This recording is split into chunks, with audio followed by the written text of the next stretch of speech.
هذا القرآن يوحدنا لطريق الخير يوجهنا الله تعالى أنزله ورسول الله معلمنا بسم اللہ الرحمن الرحیم۔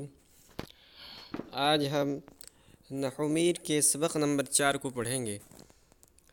تو اس سے پہلے ہم نے یہ پڑھا تھا کہ مرکب کی 2 قسمیں ہیں، ایک ہے مرکب مفید اور دوسری قسم ہے مرکب غیر مفید۔ اور مرکب مفید کا ایک نام جملہ بھی ہے، اور جملے کی 2 قسمیں ہیں، ایک ہے جملہ خبریہ اور دوسری قسم ہے جملہ انشائیہ۔ اب آج کے سبق میں صاحب کتاب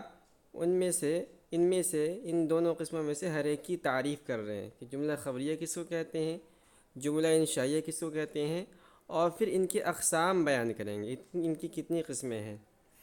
تو اس کے لیے انہوں نے فصل قائم کیا ہے۔ فصل بدا کے جملہ خبریہ آس کے قائلش را بصدق و کذب صفت تواں کرد۔ بدا کے جان لو جملہ خبریہ آس کے، جملہ خبریہ وہ جملہ ہے کہ قائلش را کہ جس کے کہنے والے کو بصدق و کذب صفت تواں کردن، سچ یا جھوٹ کے ساتھ متصف کیا جا سکے۔ یعنی جملہ خبریہ اس جملے کہتے ہیں کہ جب کہنے والا بات کہہ کر خاموش ہو تو اس بات کو سن کر سامع کو دونوں بات معلوم ہو کہ یہ ہو سکتا ہے بات سچ بھی ہو اور ہو سکتا ہے کہ یہ بات جھوٹ بھی ہو، تو اس کو جملہ خبریہ کہتے ہیں۔ جیسے کسی نے آ کر ہمیں خبر دیا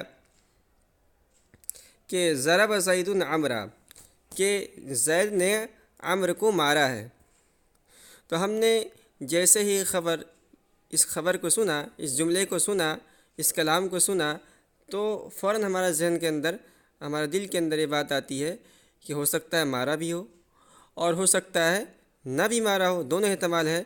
یعنی اس کے قائل کو ہم سچا بھی کہہ سکتے ہیں، جھوٹا بھی کہہ سکتے ہیں، یقینی طور پر نہ سچا کہہ سکتے ہیں نہ جھوٹا کہہ سکتے ہیں، تو اس جملے کو جملہ خبریہ کہا جاتا ہے۔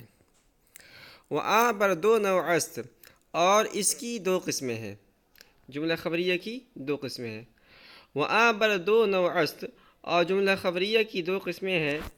اول آ کے جزء اولش اسم باشد، اول آ کے پہلی قسم وہ جملہ ہے کہ جزء اولش اسم باشد، کہ جس کا پہلا جز اسم ہو۔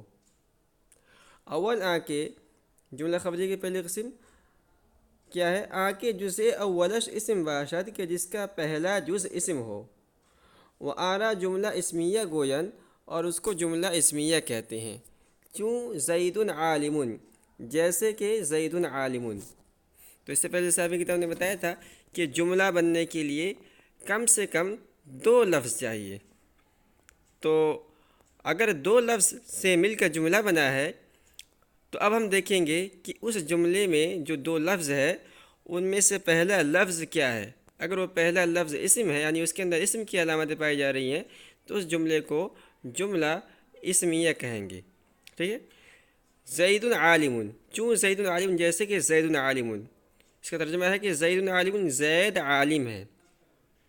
تو جب دیکھیے اس کے دو لفظوں سے مل کے بنا ہے، زید ایک لفظ ہے اور عالم دوسرا لفظ ہے، ان 2 لفظوں سے مل کر یہ جملہ بنا ہے۔ ٹھیک ہے؟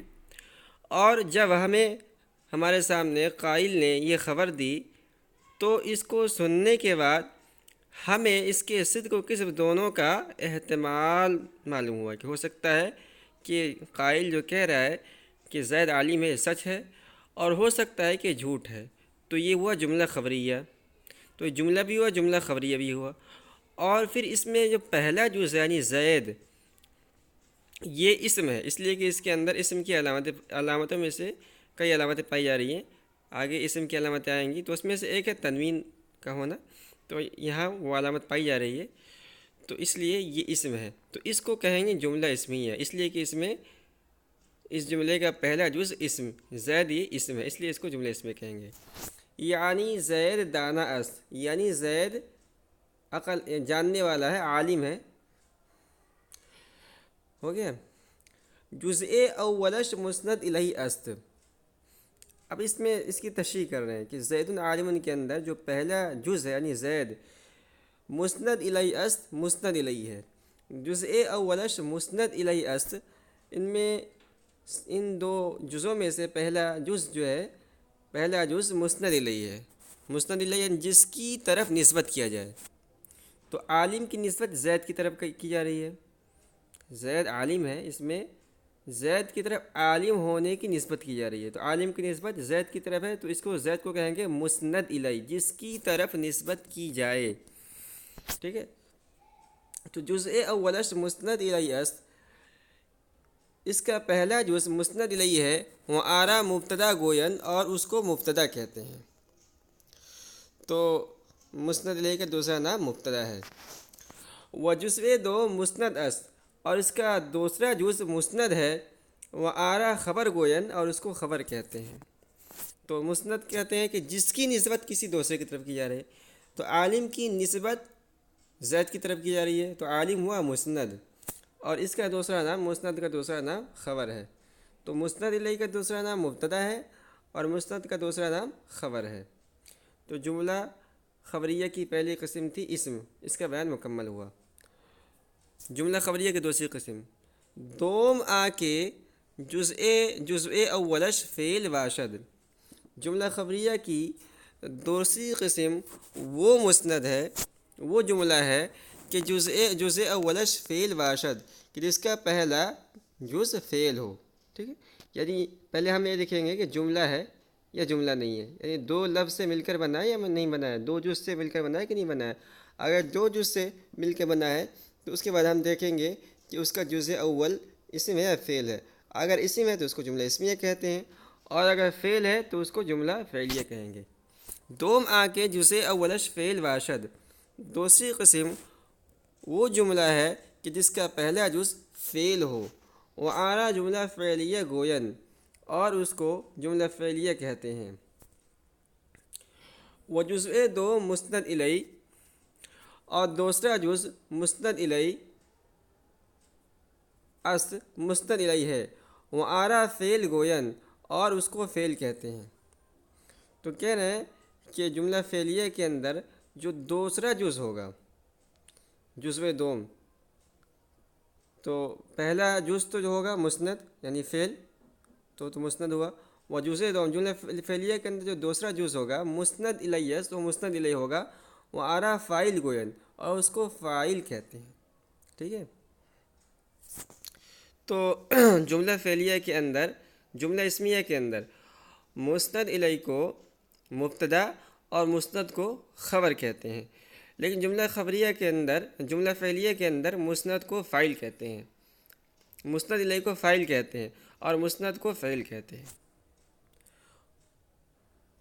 و بنا کی مسند حکم است، اور جان لو کہ مسند حکم ہے. وہ مسند الیہ آچے برو حکم کنند، اور مسند الیہ وہ ہے کہ جس پر حکم کیا جائے. تو جیسے ہم نے کہا کہ ضرب زیدن، زید نے مارا، تو اس کے اندر ضرب زیدن یہ دونوں لفظ مل کر جملہ ہے، یہ دونوں جملہ اس لیے کہ دو لفظ سے مل کر بنے ہیں. پھر جملہ کی اقسام میں سے جملہ خبریہ ہے، اس لیے کہ اس کے قائل کو سچا یا جھوٹا دونوں کہا جا سکتا ہے.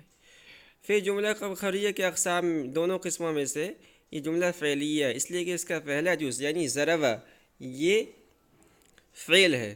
فعل کیوں ہے؟ اس لیے کہ فعل کی علامت میں سے علامت پائی جا رہی ہے. فعل کی آگے علامتیں آئیں گی، آپ اس کو پڑھیں گے، تو اس کے اندر فعل کی علامت پائی جا رہی ہے. تو ضرب یہ فعل ہے، تو جملہ فعلیہ ہوا. تو ضرب جو فعل ہے اس کا دوسرا نام ہے مسند، اور زید یہ جو فاعل ہے دوسرا جز، اس کا دوسرا نام ہے مسند الیہ، اور فاعل بھی ہے، ہمارا فاعل بن یہ فاعل ہے. تو اب اس کے اندر دیکھیں کہ ضرب زیدن کے اندر جو مسند الیہ ہے یعنی زید تو یہ حکم ہے، یعنی اس پر حکم لگایا جا رہا ہے، تو اسی کو بتا رہے ہوں۔ ودا کے مسند حکم است و مسند الی آچے برو حکم کنن، جان لو کہ مسند حکم ہوتا ہے۔ تو ضرب یہ مسند ہے، یہ حکم ہے، یعنی مارنا یہ حکم ہے، اور زیدن یہ مسند الی ہے، یعنی آچے برو حکم کنن، جس پر حکم کیا جائے، تو زید پر حکم لگایا جا رہا ہے مارنے کا۔ یہ بات یہاں مکمل ہوگی۔ اب آگے بتا رہے ہیں کہ وہ اسی مسند و مسند الی تواند بود، و اسی مسند و مسند الی تواند بود، اور اسی مسند اور مسند الی دونوں ہو سکتا ہے، ٹھیک ہے۔ اسم کے اندر یہ صلاحیت ہے کہ مسند بھی بن جائے اور مسند الی بھی بن جائے۔ و فعل مسند باشد و مسند الی نتواند بود، اور فعل یہ مسند ہوتا ہے اور مسند الی نہیں بن سکتا ہے۔ تو فعل کے اندر یہ صلاحیت نہیں ہوتی ہے کہ مسند الی بن سکے، صرف مسند بن سکتا ہے۔ وہ حرف نہ مسند باشد و نہ مسند الی، اور حرف نہ مسند ہوتا ہے اور نہ مسند الی۔ یہ انہوں نے تین باتیں بتا دی کہ کلمہ کی جو تین قسمیں ہیں، اسم، فعل، حرف، اس کے اندر اسم یہ سب سے اعلیٰ ہے، یہ مسند بھی بن سکتا ہے، مسند الی بھی بن سکتا ہے۔ اس کے بعد فعل ہے، فعل یہ صرف مسند بن سکتا ہے، مسند الی نہیں بن سکتا ہے۔ اور حرف سب سے کمتر اور گھٹیا ہے کہ نہ یہ مسند بن سکتا ہے نہ مسند الی بن سکتا ہے۔ یہ بات کیا مکمل ہو گئی۔ اب جملہ انشائیہ، جملے کی دو قسمیں تھیں، جملہ خبریہ، جملہ انشائیہ، تو جملہ خبریہ کا بیان پورا ہو گیا۔ اب آگے جملہ انشائیہ کے اقسام کو بیان کر رہے ہیں۔ سب سے پہلے اس کی تعریف کریں گے اور پھر اس کے اقسام کو بیان کریں گے۔ تو کہتے ہیں بدا کے جملہ انشائیہ آس کے جان لو کہ جملہ انشائیہ وہ جملہ ہے قائلش راوسط کو کس صفت نتواں کر دے کہ جس کے کہنے والے کو سچ یا جھوٹ کے ساتھ متصف نہ کیا جا سکے۔ تو جملہ خبریہ کے اندر یہ ہوتا ہے کہ جب قائل کہنے والا اپنی بات کہہ کر خاموش ہوتا ہے تو سننے والے کو اس خبر کے سچا یا جھوٹا دونوں ہونے کا احتمال ہوتا ہے۔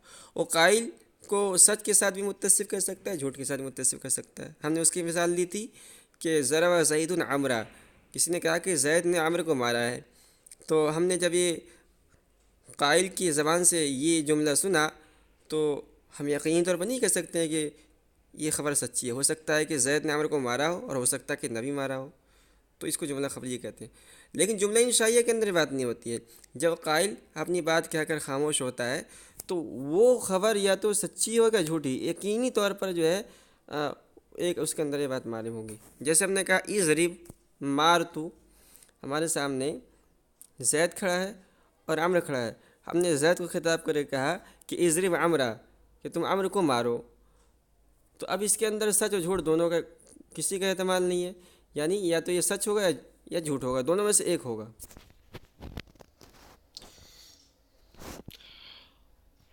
ٹھیک ہے۔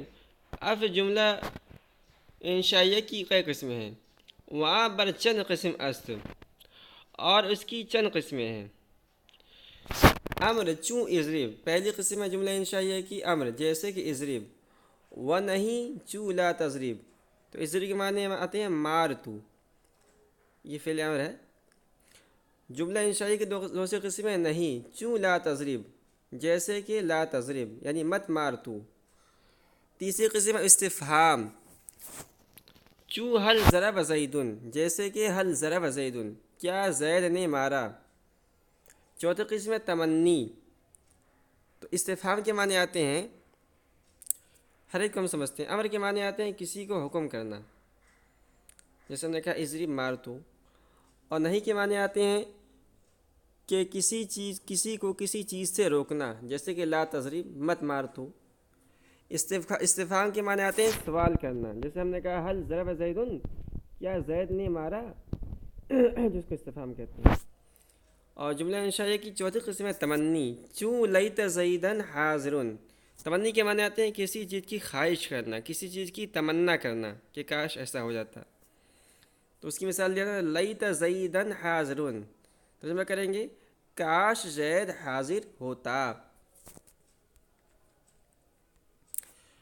جملہ انشائیہ کی قسم ہے ترجی، اور ترجی کے اندر جو ہے کسی چیز کی امید کی جاتی ہے کہ ہو سکتا ہے کہ ایسا ہوا ہو۔ و ترجی چو لعل عمرا غائب، اور ترجی جیسے کہ لعل عمرا غائب، تو امر غائب ہوتا، شاید کہ امر غائب ہوتا، اس کو ترجی کہتے ہیں۔ وعقود، جملہ انشائی کی قسم عقود، عقود کے معنی آتے ہیں معاملہ کرنا، جیسے کسی چیز کو خریدنا یا کسی چیز کو بیچنا، یہ بھی معاملہ ہے۔ چوں بعت واشتریت، جیسے کہ بعت واشتریت، بعت کے معنی آتے ہیں میں نے بیچا، اور اشتریت کے معنی آتے ہیں میں نے خریدا۔ وندا، اور جملہ انشائیہ کی قسموں میں سے قسم ہے ندا، ندا کے معنی آتے ہیں کسی کو پکارنا، کسی کو آواز دینا، چوں یا اللہ، جیسے کہ اے اللہ۔ وعرض، اور عرض جملہ انشائی قسموں سے ایک قسم ہے عرض، عرض کے معنی آتے ہیں کسی کے سامنے کوئی چیز پیش کرنا، کسی چیز کی پیشکش کرنا۔ وعرض چوں الا تنزل بنا فتصیب خیرا، فتصیب خیرا، اور عرض جیسے اگر الا تنزل بنا فتصیب خیرا، اگر تم ہمارے یہاں مہمان ہوتے، ہمارے یہاں آتے، فتصیب خیرا، تو تم بھلائی پاتے، مال پاتے، خیر کے بعد مال کی بھی آتے، تو تم اگر ہمارے پاس آتے تو مال پاتے، اس کو عرض کہتے ہیں۔ وقسم، اور جملہ انشائیہ کے سے قسم ہے قسم، قسم کے معنی وہی آتے ہیں حلف اٹھانا،